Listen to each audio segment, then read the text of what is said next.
أما بعد فأعوذ بالله من الشيطان الرجيم. بسم الله الرحمن الرحيم. لتجدن أشد الناس عداوة للذين آمنوا اليهود والذين أشركوا ولتجدن أقربهم مودة للذين آمنوا الذين قالوا إنا نصارى ذلك بأن منهم قسيسين ورهبانا وأنهم لا يستكبرون. وإذا سمعوا ما أنزل إلى الرسول ترى أعينهم تفيض من الدمع مما عرفوا من الحق يقولون ربنا آمنا فاكتبنا مع الشاهدين. وما لنا لا نؤمن بالله وما جاءنا من الحق ونطمع أن يدخلنا ربنا مع القوم الصالحين. فأصابهم الله بما قالوا جنات تجري من تحتها الأنهار خالدين فيها وذلك جزاء المحسنين. والذين كفروا وكذبوا بآياتنا أولئك أصحاب الجحيم. صدق اللہ العظیم. سورۃ المائدہ کی آیات مبارکہ نصارہ کی ایک خاص جماعت کے بارے میں نازل کی گئی ہیں. اس سے پچھلی آیات مبارکہ کے اندر یہود اور مشرکین کی اسلام دشمنی کا بیان ہوا اور یہود اور مشرکین کی آپس میں محبت کا بیان ہوا. اس آیات مبارکہ کے اندر یہود، نصارہ اور مشرکین کی جو اسلام دشمنی ہے اور پھر ان میں سے کچھ لوگ جو اسلام کے قریب ہو رہے ہیں تو ان کی محبت کا آپس میں موازنہ کیا گیا اسلام کے ساتھ. تو پہلی آیت مبارکہ کے اندر اللہ تعالیٰ فرما رہے ہیں کہ اسلام کے سب سے بڑے دشمن وہ یہودی اور مشرکین ہیں. نصارہ بھی اگرچہ اسلام کے دشمن ہیں لیکن ان کی جو دشمنی ہے یہ یہود اور مشرکین کے مقابلے میں کم ہے. لیکن یہ آیات مبارکہ ایک خاص جماعت کے بارے میں ہے. حضور نبی کریم صلی اللہ علیہ وسلم نے نبوت کا اعلان کیا اور بہت سے لوگ حضور صلی اللہ علیہ وسلم کے ہاتھ پہ بیعت ہوئے، آپ پر ایمان لے آئے. تو مشرکین مکہ نے مسلمانوں کو بہت ستایا.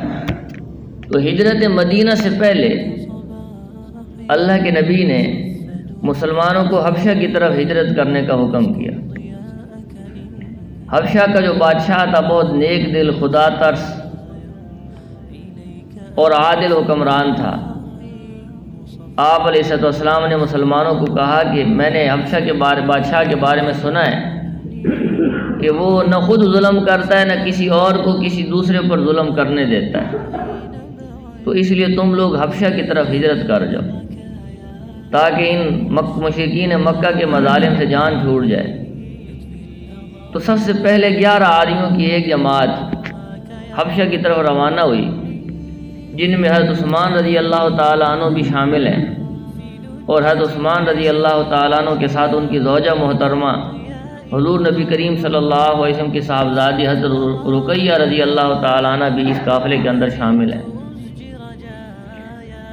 اور پھر کچھ عرصے کے بعد ایک بڑا قافلہ روانہ ہوا جس کے اندر جعفر بن ابی طالب رضی اللہ تعالیٰ عنہ شریک ہیں. اس بڑے قافلے کے اندر 82 مرد ہیں اور اس کے علاوہ خواتین بھی اس کے اندر شامل ہیں. تو یہ لوگ جب حبشہ گئے ہیں تو حبشہ کے لوگ عیسائی ہیں، نجاشی بادشاہ خود عیسائی تھا. تو انہوں نے مسلمانوں کو ٹھکانہ دیا اور مسلمانوں کو کوئی تکلیف نہیں پہنچائی. مشرکین مکہ کو جب پتہ چلا کہ مسلمان تو مکہ چھوڑ کے حبشہ چلے گئے ہیں تو انہوں نے مسلمانوں کو وہاں حبشہ کے اندر بھی چین سے نہیں بیٹھنے دیا اور وہاں انہوں نے اپنے بندے بھیجے اور مکہ سے تحفے تحائف جو ہے وہ نجاشی بادشاہ کے پاس لے گئے اور کہا کہ یہ ہماری قوم کے باغی لوگ ہیں، آپ انہیں اپنے وطن سے حبشہ سے نکال دیجیے اور ہمارے حوالے کر دیجیے، ہمیں واپس کر دیں. تو نجاشی بادشاہ نے جعفر بن ابی طالب رضی اللہ تعالیٰ عنہ کو بلوایا اور اس سے پوچھا کہ تم لوگ اپنا وطن چھوڑ کے کیوں آئے ہو اور تمہارا مقصد کیا ہے؟ تو جعفر بن ابی طالب رضی اللہ تعالیٰ عنہ نے سارے حالات بیان کیے کہ اللہ تعالیٰ نے ہمارے اندر ایک رسول بھیجا، اس کی یہ صفات ہیں، یہ خاصیات ہیں، اور اللہ نے اس پر اپنا کلام نازل کیا، قرآن نازل کیا ہے۔ اور زمانہ جاہلیت میں ہم کچھ نہیں جانتے تھے، ہم مشرک تھے، ہم بتوں کی پوجا کرتے تھے اور ہم ہر قسم کی برائیوں کے اندر مبتلا تھے۔ تو جعفر بن ابی طالب رضی اللہ تعالیٰ عنہ نے اسلام اور صاحب اسلام حضور نبی کریم صلی اللہ علیہ وسلم کی صفات کو بڑے بہترین انداز میں پیش کیا، جس سے وہ تمام عیسائی جو ہیں وہ بڑے متاثر ہوئے۔ شاہ حبشہ جو ہے نجاشی بھی متاثر ہوا، اس کے اور جو مشائخ تھے دربار کے اندر، درباری موجود تھے، بہت متاثر ہوئے۔ اور پھر شاہ نجاشی نے ان مشرکین سرداران کو کہا کہ آپ لوگ واپس چلے جاؤ، یہ ہمارے مہمان ہیں، ہم ان کو تمہارے حوالے نہیں کر سکتے ہیں، یہ بڑی پاکیزہ صفت کے حامل ہیں۔ اور چونکہ وہ پہچان چکے تھے اپنی آسمانی کتابوں کے اندر حضور نبی کریم صلی اللہ علیہ وسلم کی جو نشانیاں انہوں نے دیکھیں، تو اس سے وہ پہچان چکے تھے کہ یہ واقعی سچے نبی ہیں۔ نبی آخر زمان کی جو نشانیاں انجیل کے اندر بیان کی گئی ہیں، وہ نشانیاں ساری کی ساری ان کے اندر اور ان کے صحابہ کے اندر موجود ہیں۔ تو اس لیے مشرکین جو ہے وہ واپس آ گئے اور مسلمان کافی عرصے تک وہاں رہے۔ اس کے بعد حضور نبی کریم صلی اللہ علیہ وسلم اپنے صحابہ کرام کے ساتھ مکہ مکرمہ سے مدینہ کی طرف ہجرت کر کے تشریف لے آئے۔ تو جو لوگ حبشہ کے اندر موجود تھے مسلمان، انہوں نے بھی مدینہ منورہ جانے کا ارادہ کیا۔ تو شاہ حبشہ نے ان مسلمانوں کے ساتھ کچھ عیسائی پادریوں کو بھی بھیجا اور تحفے تحائف دے کے بھیجا۔ تقریباً یہ 70 آدمی تھے جو مدینہ منورہ حضور نبی کریم صلی اللہ علیہ وسلم کی بارگاہ میں حاضر ہوئے۔ تو جب ان علماء اور راہبوں کا یہ وفد مدینہ منورہ پہنچا تو حضور صلی اللہ علیہ وسلم نے ان کے سامنے سورہ یاسین کی تلاوت فرمائی، جسے سن کر ان لوگوں کی آنکھوں میں آنسو آ گئے۔ وہ نصارہ کے علماء تھے، نصارہ کے راہب تھے، تو ان لوگوں کی آنکھوں میں آنسو آ گئے اور انہوں نے کہا کہ یہ کلام اس کلام کے بہت مشابہ ہے، اس کلام کے ساتھ بہت ملتا جلتا ہے جو حضرت عیسیٰ علیہ السلام پر نازل ہوا تھا، اس لیے یہ سب لوگ مسلمان ہو گئے۔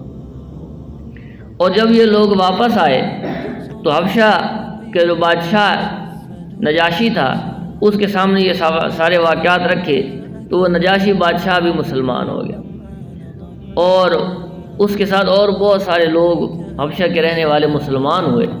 اور اس کے بعد شاہ نجاشی نے اپنے ایک بیٹے کو ایک تحریر لکھ کر بھیجا، اس کے ساتھ بہت سارے تحفے تحائف بھی بھیجے، لیکن سوء اتفاق سے بادشاہ کا بیٹا جس کشتی کے اندر سوار تھا وہ راستے کے اندر جو ہے وہ طوفان کا شکار ہو گئی، اس سے وہ سارے لوگ راستے کے اندر ہی ہلاک ہو گئے۔ لیکن اس آیت مبارکہ کے اندر اللہ تعالیٰ نے ان لوگوں کی، اس جماعت کی خدا ترسی، حق پرستی بیان کی ہے کہ ان نصارہ میں سے ایک جماعت وہ تھی جو حق پرست تھے، خدا ترس تھے، اور انہوں نے مسلمانوں کی مخالفت نہیں کی بلکہ مسلمانوں کا ساتھ دیا۔ تو یہ دو صفات، حق پرستی اور خدا ترسی، جس زمانے کے لوگوں کے اندر ہی موجود ہو تو قرآن کریم نے جو ہے ان کی صفت کو بیان کیا ہے۔ یہ اسلام کی حق پرستی ہے اور یہ اسلام کی حقانیت ہے کہ اگرچہ یہ یہود و نصارہ اسلام کے دشمن ہیں اور اللہ تعالیٰ نے ان کے ساتھ دوستی کرنے سے منع کیا ہے، لیکن جہاں ان کے اندر کوئی اچھی صفت پائی گئی ہے تو اسلام نے اس اچھی صفت کو بھی بیان کیا ہے کہ ان نصارہ کے اندر یہ اچھی صفات بھی موجود ہیں کہ ان کے اندر علماء ہیں، علم والے ہیں، تارک الدنیا لوگ ہیں جن کا دنیا سے کوئی تعلق نہیں ہے، اور جہاں کہیں ان کو واضح بات نظر آتی ہے، حق نظر آتا ہے تو اس کی مخالفت نہیں کرتے ہیں بلکہ اس کو مان لیتے ہیں، اس کو قبول کر لیتے ہیں۔ لَتَجِدَنَّ أَشَدَّ النَّاسِ عَدَاوَةً لِلَّذِينَ آمَنُوا الْيَهُودَ وَالَّذِينَ أَشْرَكُوا، اور تم یہ بات ضرور محسوس کر لو گے کہ مسلمانوں سے سب سے سخت دشمنی رکھنے والے تو ایک یہودی ہیں اور دوسرے وہ لوگ ہیں جو کھل کر شرک کرتے ہیں، یعنی مشرکین۔ وَلَتَجِدَنَّ أَقْرَبَهُمْ مَوَدَّةً لِلَّذِينَ آمَنُوا الَّذِينَ قَالُوا إِنَّا نَصَارَىٰ، اور تم یہ بات بھی ضرور محسوس کر لو گے کہ غیر مسلموں میں مسلمانوں سے دوستی میں قریب تر وہ لوگ ہیں جنہوں نے اپنے آپ کو نصرانی کہا ہے۔ ذالک بأنہم منہم قسیسین ورہبان وانہم لا یستکبرون، اور اس کی وجہ یہ ہے کہ ان نصارہ میں بہت سے علم دوست عالم اور بہت سے تارک الدنیا درویش ہیں۔ تو یہ آیات مبارکہ اس ایک خاص جماعت کے بارے میں نازل ہوئی ہے جو حبشہ کے عیسائی تھے، اور باقی تو ہمارے سامنے موجود ہے، ہم اپنی آنکھوں سے دیکھ رہے ہیں کہ آج کل کے نصارہ بھی وہ اسلام دشمنی میں یہود سے بھی آگے بڑھے ہوئے ہیں، جگہ جگہ پہ اسلام کی مخالفت، مسلمانوں کی مخالفت، حضور نبی کریم صلی اللہ علیہ وسلم کی توہین اور آپ علیہ السلام کی توہین کے لیے وہ توہینیاں جو ہے وہ کتابیں لکھتے ہیں اور آپ علیہ السلام کے خلاف سازشیں کرتے ہیں، تو توہین آمیز خاکے جو ہے وہ شائع کرتے ہیں۔ تو یہ ساری عیسائیوں کی سازشیں ہیں۔ لیکن اگر یہ پاکیزہ صفات، خدا ترسی، حق پرستی اگر کسی کے اندر پائی جائے تو وہ اس آیت کے مفہوم کے اندر شامل ہے۔ تو اس آیت مبارکہ کے اندر اللہ تعالیٰ ان لوگوں کی صفت بیان کر رہا ہے جو مکہ مکرمہ، جو مدینہ منورہ میں حاضر ہوئے، آپ علیہ السلام سے قرآن سنا اور آپ علیہ السلام کا قرآن سن کر رونے لگے۔ وَإِذَا سَمِعُوا مَا أُنزِلَ إِلَى الرَّسُولِ تَرَىٰ أَعْيُنَهُمْ تَفِيضُ مِنَ الدَّمْعِ، اور جب یہ لوگ وہ کلام سنتے ہیں جو رسول پر نازل ہوا ہے تو چونکہ انہوں نے حق کو پہچان لیا ہوتا ہے، مِمَّا عَرَفُوا مِنَ الْحَقِّ، چونکہ انہوں نے حق کو پہچان لیا ہوتا ہے، اس لیے تم ان کی آنکھوں کو دیکھو گے کہ وہ آنسوؤں سے بہہ رہی ہیں۔ یقولون، اور وہ کہہ رہے ہیں، ربنا، اے ہمارے پروردگار، آمنا، ہم ایمان لے آئے، فاکتبنا مع الشاہدین، لہذا گواہی دینے والوں کے ساتھ ہمارا نام بھی لکھ دیجیے۔ وما لنا لا نؤمن باللہ، اور ہم اللہ پر، وما جاءنا من الحق، اور ہم اللہ پر اور جو حق دے کر اللہ نے اپنے رسول کو بھیجا ہے اس پر کیوں نہ ایمان لائے، اور ہم اللہ پر اور جو حق ہمارے پاس آ گیا اس پر آخر کیوں ایمان نہ لائے۔ وَنَطْمَعُ أَن يُدْخِلَنَا رَبُّنَا مَعَ الْقَوْمِ الصَّالِحِينَ، اور پھر یہ توقع بھی رکھیں کہ ہمارا رب ہمیں نیک لوگوں میں شمار کرے گا۔